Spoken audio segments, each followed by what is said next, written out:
Such a big car. I'll take you then on a small tour of this car, but it isn't going to be short and easy.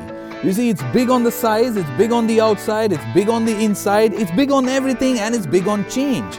But what do we begin then with? Well, let's begin with the name. Ladies and gentlemen, the big, brawny and bold Tata Hexa.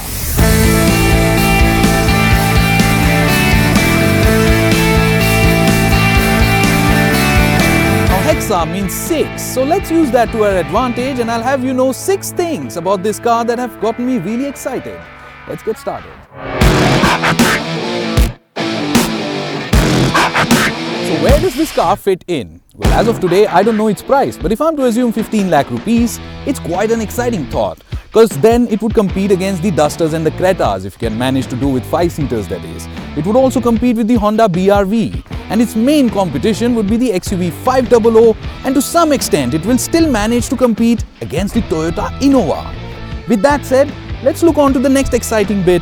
What does it look like on the outside?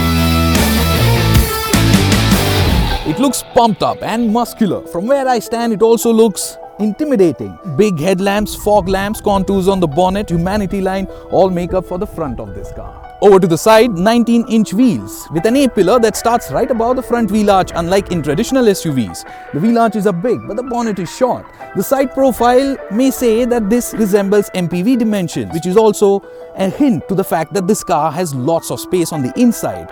The back is Pajero-ish, not too bland, not too busy. Big back with big thick chrome line with 2 finished mufflers to add the premium touch.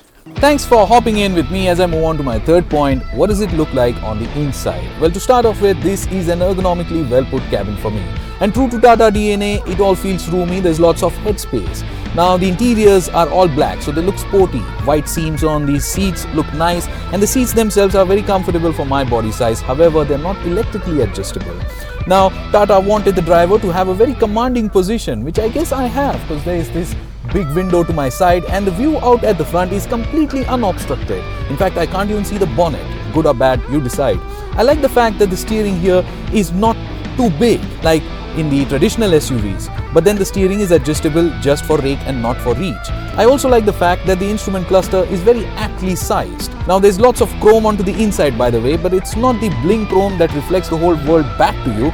It's black chrome, and that looks elegant. Now the AC vents have a good feel to them, and so do all the knobs around.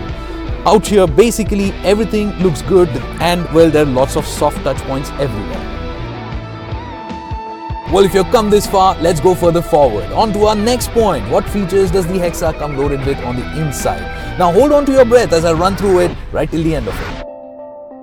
One of the best features or thing about the Hexa is that each of these 6 individuals get a lot of attention.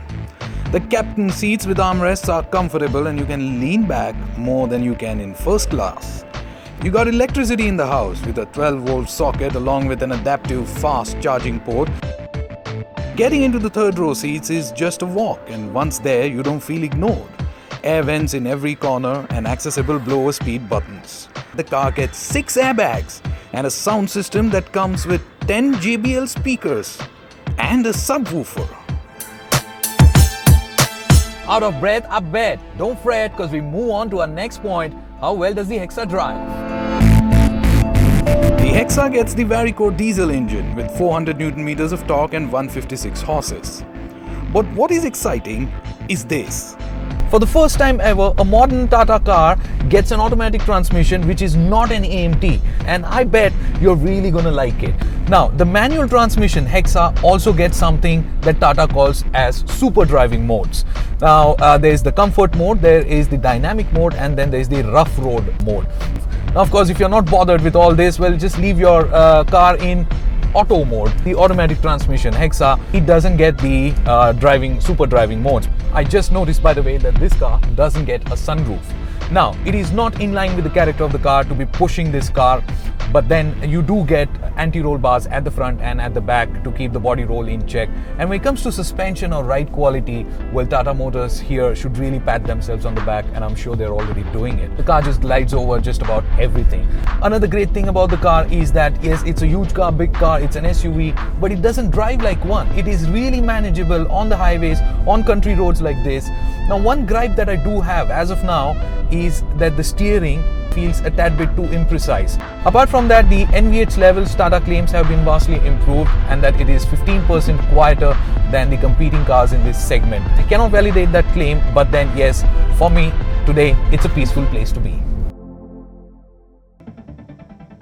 Now, the Hexa is a 4x4 with adaptive 4-wheel drive. So let's make that our 6th or Hexite point of discussion before I jump into summarizing my first impressions. With an approach angle of 21 degrees and a departure angle of 25 degrees, this is a very capable off-roader. The Hexa, with its adaptive 4-wheel drive system, can go into ditches and come out of them. Its electronics are smart enough and it can drive on slabs of ice. It can wade water up to 450 millimeters and has ESP that helps in acceleration and something more that helps it stop in a straight line on dirt. It gets hill descent control and has a ground clearance of... does it even matter anymore? It is time then, folks, for me to summarize my day with the Hexa. And in the spirit of whatever it is that we have spoken till now, I shall keep it short. It's amazing to see how fast Tata Motors is moving ahead in this game. Yes, there are still a few problems, like the 6-speed manual transmission is still a bit notchy, but I'm also hoping that these problems will be solved by the time the Hexa is launched this coming Jan.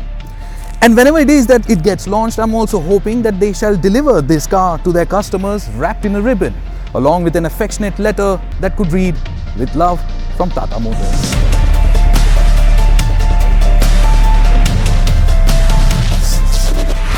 Hexa means 6, so yes, let's use that to our advantage. Big back with big...